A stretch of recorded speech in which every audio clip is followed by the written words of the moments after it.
Dumplings a duck, huh? Yeah, it's basically so like she's having depression and she's in her room. And then I use imaginary duck as a way to like tell her inner voice dialogue. And and the and that represents the part of her that is like part of her wants us to stay in the room and like be in self-pity all day long. And then another part of her which Dublin comes over and tells her that you have to get out there and there's another way. And there is a spiritual message in this too, which I use as Dublin is like the Holy Spirit who is telling her to go to the Son, who represents Jesus. And Jesus would take you to God, and you will have your spiritual guidance, and your life will change. So that's what that light at the end was, because she finally found God. So was it depression or agoraphobia? Both.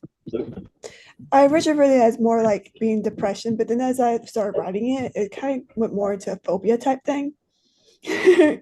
But it could be used as whatever metaphor you think of it as. But yeah. All right. Now, it was Dumpling supposed to be like this childhood imaginary friend or something that just occurred? Yeah. She went back to her childhood to like comfort herself. Okay. All right. So it's like part of her imagination from childhood. Okay. Because I guess if we weren't searching for the spiritual message, I was thinking something horrible was going to happen once she opened that door. No, the light was a good thing. Good, good, good. Yeah, maybe Dumpling was trying to trick her into something else, but Nope. glad it turned out positive. Anybody else want to make a mention? I like seeing it with different actors. I just want to point that out. I've seen this play a couple of times.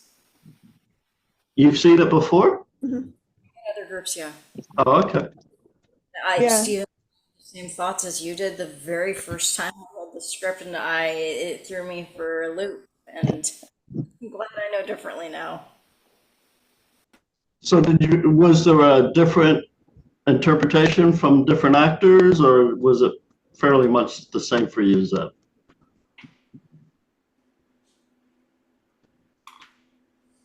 I feel like you should approach that one with Maggie because I kind of lectured her about her own play because I missed the point about her play that she wrote, and that was would have been the first week we met. I kicked off our professional relationship by lecturing you about your. Oh my God. No, I totally thought she was going to die, and I was like, why is there not a suicide warning on here? I did not understand it at all. And then Maggie had to explain to me what I had missed. She saw the point where I got worried. Like, we evened it out, we're good now, but yeah, this is a play where pay close attention or you might start really misunderstanding it. Just public service announcement, don't be me. So I wasn't the only one who thought it was going to turn into a horror movie. Okay, all right, good, good. But we have to know that when Maggie writes a story, it's going to end in the light, which is, I guess, something we have to keep in our mind. But we don't have to worry. Maggie writes excellent horror, but this is horror. This one was not horror though. So horror, but I acted in several productions that she has written, and she's very good at actors. She writes it all. She's amazing. Great. I think it depends on how you interpret, because I've also had people say that this play could be really good for a youth theater. So I was like, it really depends on how you interpret things. So, shall we start exploring? So awesome. Thank you. Thank you. And just once you talk it over with Trisha, just send me an email. What would be the time and date to do it? I'm sure she'll want to be recorded too, so I'll let her know. Yeah. Okay. Thank you. Thank you. How'd it go, Gordon? Very well. I thought they both did a very good job. They made it very believable. because it's a unusual circumstance, a straight man and a gay man Right. getting it on. And so I thought they pulled it off. So I was quite impressed. So how how believable for you is it for a straight man who's been a straight man all of his life to make that jump? Or would you feel that maybe he would kind of have to have maybe some gay tendencies, maybe hiding it in order to make that jump? I was just wondering how you. Yeah, I mean, I guess that could be part of it. I mean, he's secure in his sexuality. Um, I think uh, the brother was living with them, so the three of them were got very close. So, um, and I just think that the part of it also is the death of the wife and the sister is so young. It Yeah. was devastating both. They're both so close. Um, so um, so I don't know. I kind of leave that open whether he really had any. Everyone can be on the spectrum. Right. So I guess that's. Yeah. So have you gotten any other input? Have you done this play anyplace else? Um, I did it at the Westwood Library. Had a reading with two different actors, and what's interesting about that was that the woman that was running it, she didn't say to me, but she whispered to one of my actors that it had this ick factor, as though, oh my God, God forbid that, two brother-in-laws would have sex. So I was a little bit surprised by that comment. So I don't know how people here felt, if they felt that was believable or yicky or, you know, um, that's about it. Describe it as icky for me. I was just wondering if that transition could be met. I mean, the brother-in-law admitted to being attracted to him, so Right. that kind of made it more accepting it as an ideal that could happen.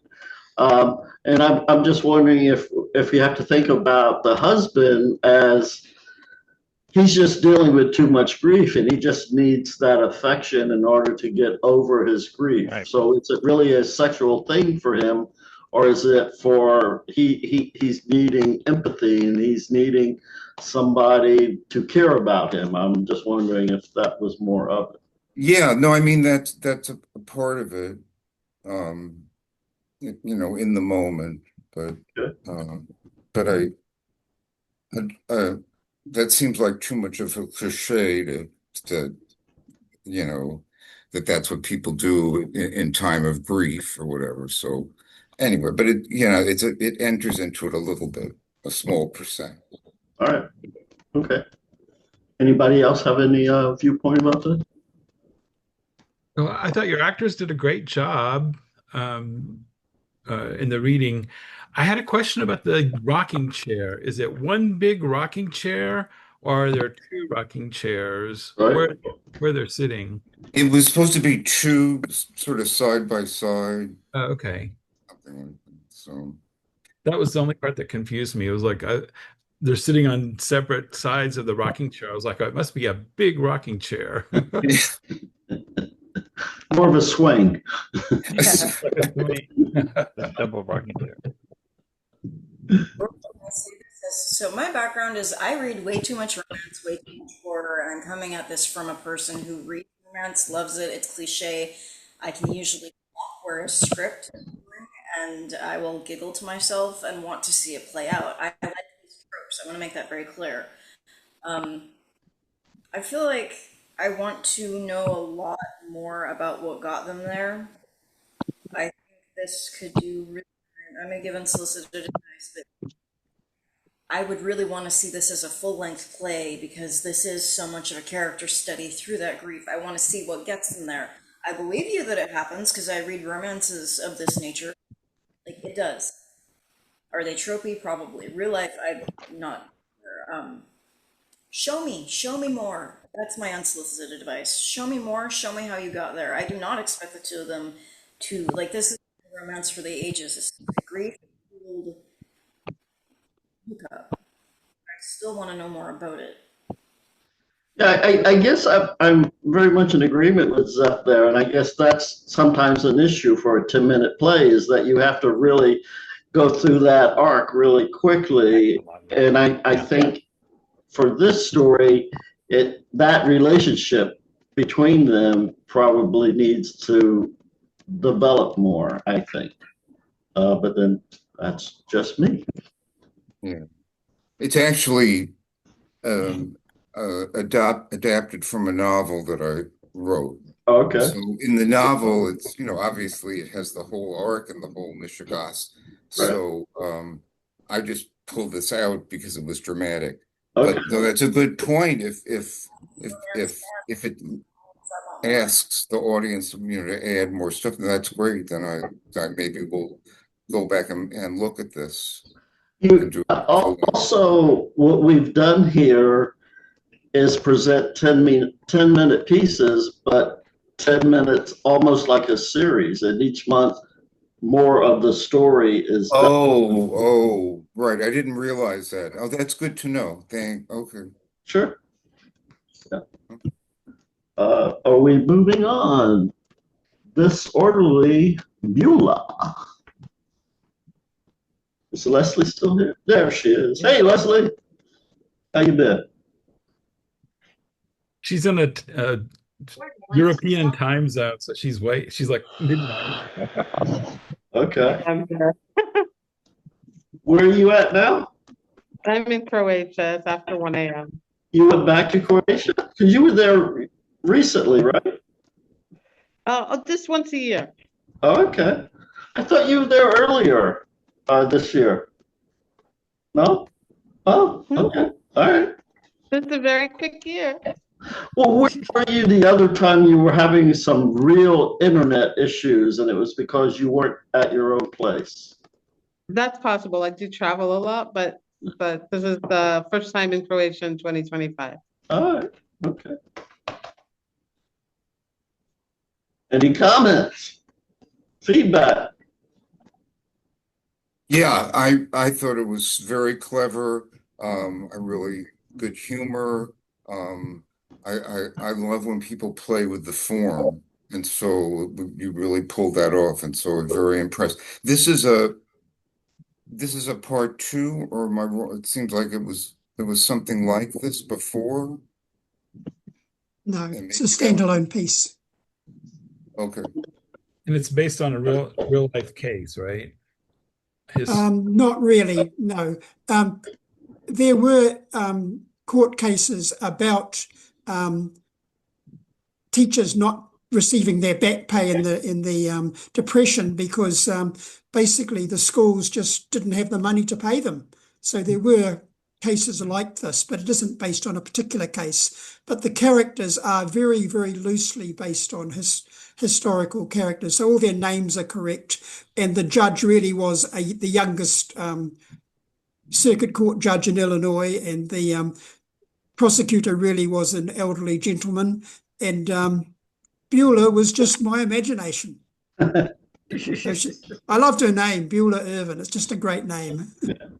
So Rex, since this is set in America, but you're in New Zealand, That's correct. If I remember correctly. How does it equate to the different ways the courts and laws operate what perspective from your New Zealand area do you bring to the story? Well, it's a historical play for a start, so it's set in a different era. But basically, the court system are very similar. I mean, there are differences, but generally, prosecutor, defense, judge, it's very similar throughout a lot of the Western world. Okay, so I mean, I know like, you know, the libel laws are different in England than they would be here, and the burden of proof is on the other side. So I'm just curious. Yeah. So the laws themselves are different, but the actual legal process is pretty similar. I mean, one of the major differences you'll notice if you watch a British TV series or movie, you'll notice that the judges wear wigs. So that's one of Yes. the significant differences. So there's a lot of archaic speech more in the British side. But Well, the, in West Hollywood, we have the same situation. oh, really? Everybody, Yeah, judges wear wigs. everybody When they're has out and about, you know, having a good time. Ah, right.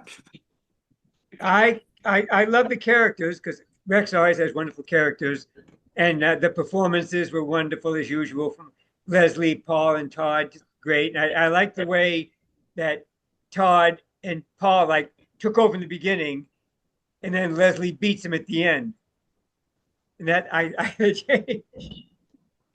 the change in the characters, I very well done. great. Yes. You all had phenomenal chemistry. I was really enjoying, it just everything you said. I was waiting for more. And I have to say, my favorite line was probably just, Leslie, you were so proud. They're hopelessly principled. And I was sitting there going, so that was wonderful. Thank you for being proud of your protesters. It was great, great acting, very enjoyable. And as Rex said, it was a standalone piece. So yeah, from beginning to end, yeah, it was enjoyable. Thank you. So, Jasmine, you want to unmute yourself? Jasmine. So, I was about to correct you there. so my my question to you: why did you decide to do criticism again? Because the first recording wasn't that great. Okay. That's why we did it.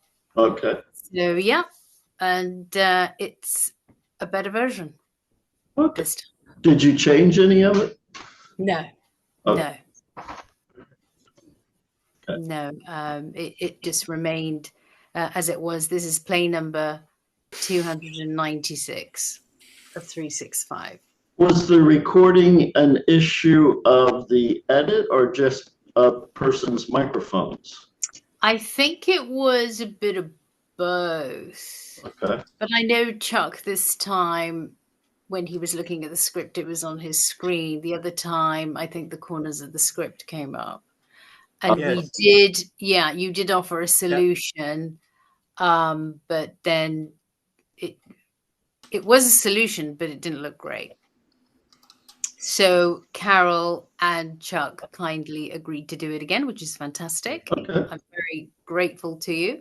And yeah, we went through it again, and I was, as we were going through it and they were uttering those words, I was like, oh yeah, you said that. Oh yeah, you said that.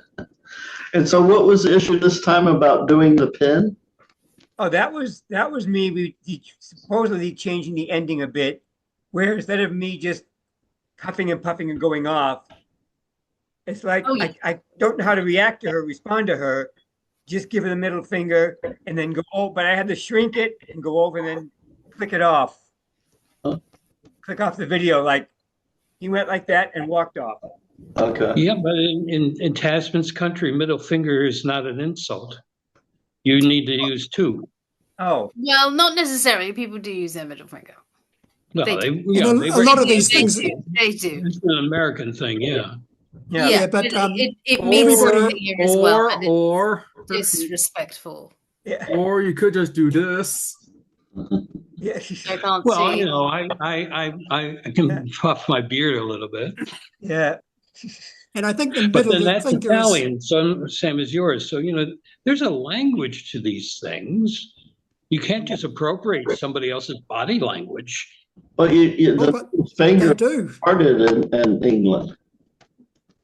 They do use the middle finger. People do use the middle finger, and I am 100% sure, 110% sure, it is not going to be received well. You then not do the arm gesture. What's that? Do they not do the arm gesture, Tasmand? That seems a little bit more Italian. Italian? Yeah. Well, it's I'm half been Italian, I can universally do it, but- recognized. Yeah. Isn't this more Carl- If he's Carl's Italian not to you? Italian, you could have gone either way. Yeah.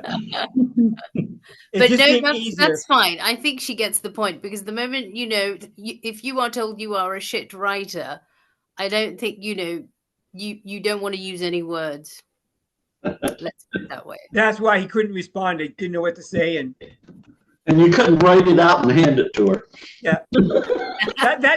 That's also part Italian. When you can't talk, the hands start to go and don't know what to say. Yeah. And if you're a shitty writer, I guess you could say, well, that finger is the best line you've ever written.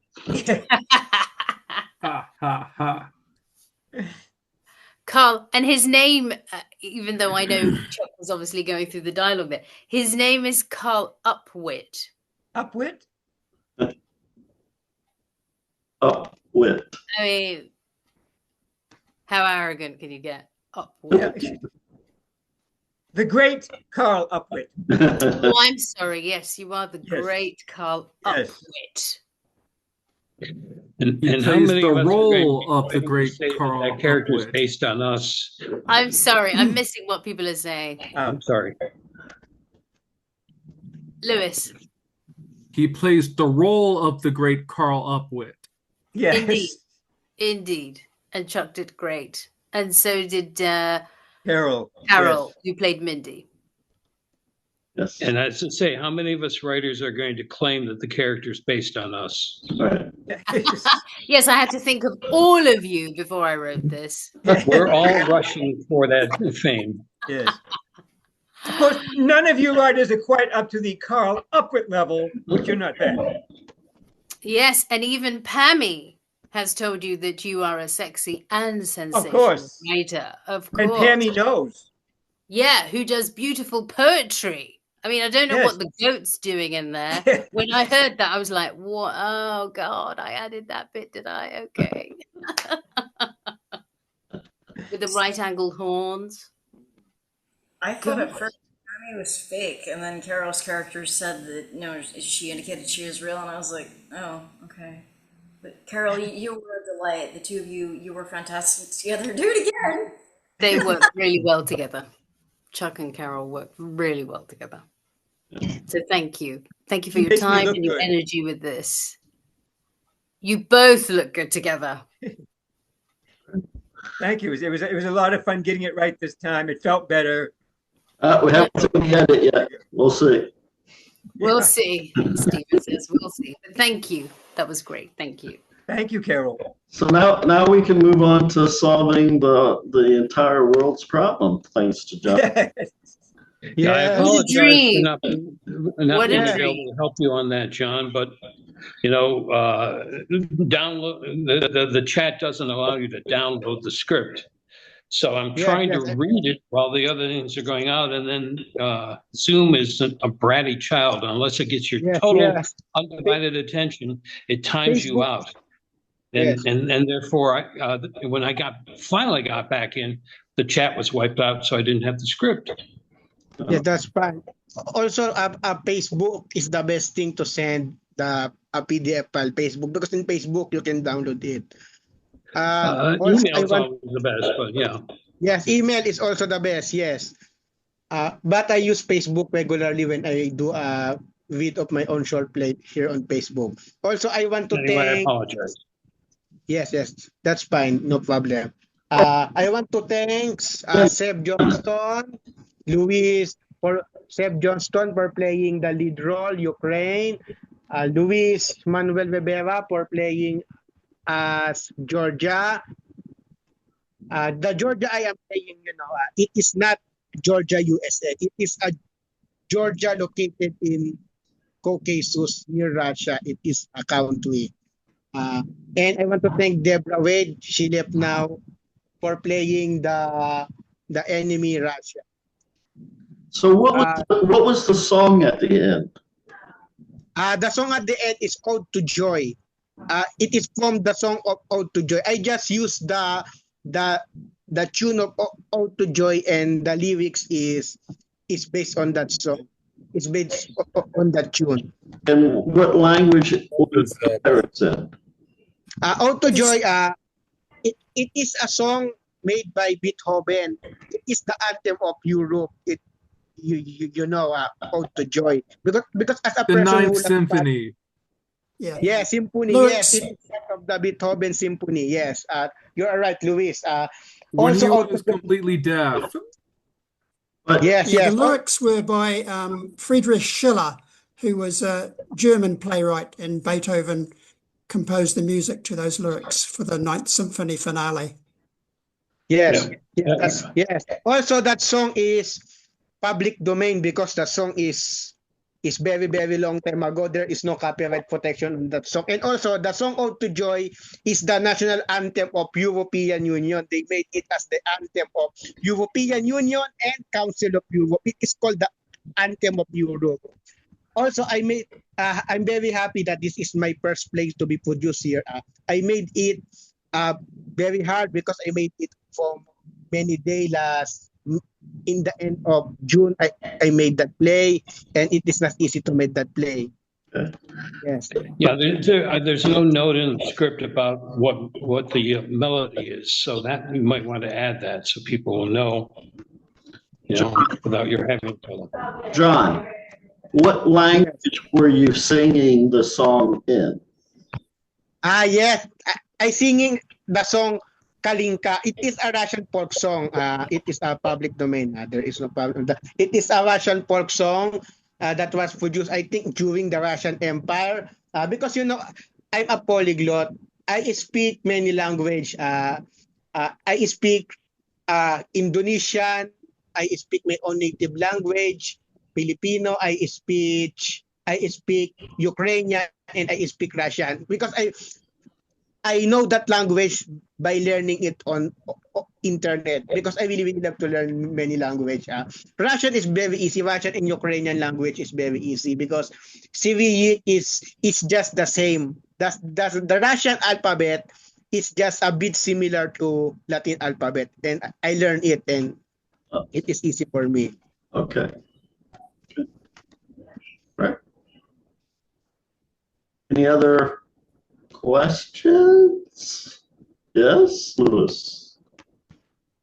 Judd, in the stage directions, since John, your play takes place in 2030. Is that so? Yes, it is based on the future because the reason why it is 2030, it is based on the future that might happen. Yes. That if NATO help Ukraine against Russia, Yes. Ukraine can easily win the war against Russia. Yes, it is based on the future.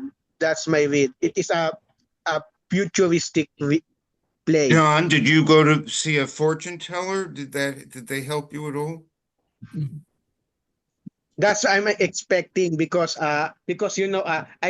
many countries are now helping Ukraine, many Western nations like the EU. EU is giving €1 billion to Ukraine to fight against Russia. Even the US, even the US cannot help Russia because cannot help Ukraine because Trump is the president. Trump is just a Putin puppet. I don't like Trump. Neither do I. Yes,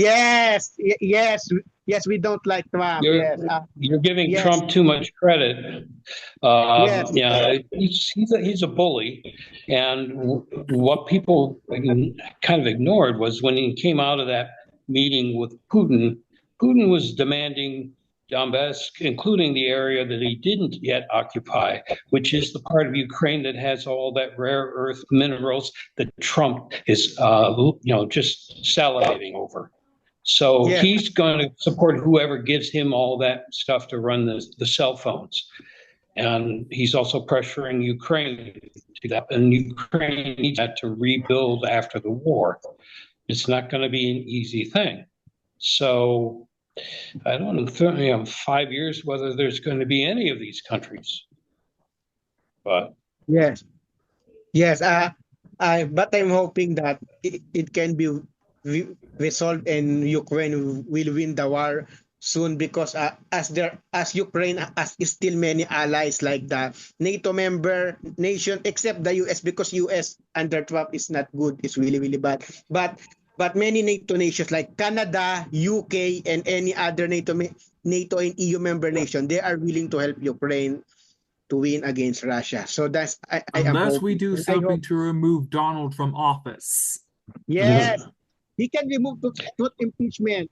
He can be impeached. Well, You know, I don't know if this is a because- forum. I don't know if this is a forum for that sort of stuff. Yeah. I mean, I don't Right. care about any of the subject matter. I'm Okay. Yes, sorry. yes. I'm not a political person. But Yes. you know, there's plenty of places you can go on the internet and you can watch this stuff. There's more political stuff than you can shake a stick at. In Yes. addition to that, there's more religious issues you can shake a stick at on the internet, and you can go make your comments and your replies and all of that. But I mean, you may disagree with me. I mean, everybody may disagree with me, but I don't think this is a forum for that kind of thing. Yes, that's right. That's But- right. Well, True. We should not talk Yeah. about that politics. We should only talk about the play, because the play. No well, the play politics, is, no religion. it's like a court, you know. The play brought in all those topics, so those topics are Yes. fair game in talking about the play. Yes.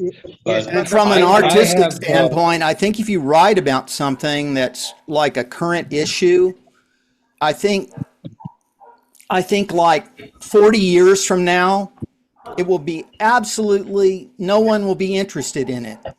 It will be dated. Depending on what the Doesn't have a universal theme. I mean, nobody will even know those people you're talking about. Yeah, I wouldn't disagree with you, although I have. You know, have if you to read get Shakespeare, it still has something for us. It's Before not. Zed Block It has Job, a I timeless quality, and I think great writers have that. They talk about things that are universal to all people, and Zed, you Zed start did being a very very specific good about reading, specific so I'm sorry issues, we're losing her. specific people that are, people forget about. They won't even know those people. They'll be dead and buried. They won't even know where they're buried. So anyway, that's my 2 cents. I'm going to go talk Again, more. half Yes. of all I the respect your opinion. independent I plays talking about are based on those topics. So I'll grant you that. But and we I actually have a 3D movie that was shot 12 years ago in Ukraine. It's a Russian language comedy, produced by and starring Volodymyr Zelensky as Wow, Napoleon. that's nice. Is he a good person? The irony is, of course, the Russians trying to stop Napoleon from doing to them what is happening in Ukraine. So, it's shocking how things still maintain. So our next meeting is September the 28th. It's actually the fourth and last Sunday. Yes. See you there. Stephen. Yes. I might have a play that we can read. I might. Same too. I made a love story, a love play. It is not a political play. It is more based on love. Called "What Will I Do If You Are Now God." It is a love play that I made. I will send the casting tomorrow. Thanks, everyone. See you. I'm sorry, Zeb has already gone, but she was extremely impressive reading during. Yes, she is a great actress. She's already agreed to do my play next month. She was very human and very genuine. So. Okay. All right. Everybody have a good week. Yes. You too. Goodbye. See you next month. Goodbye. Bye.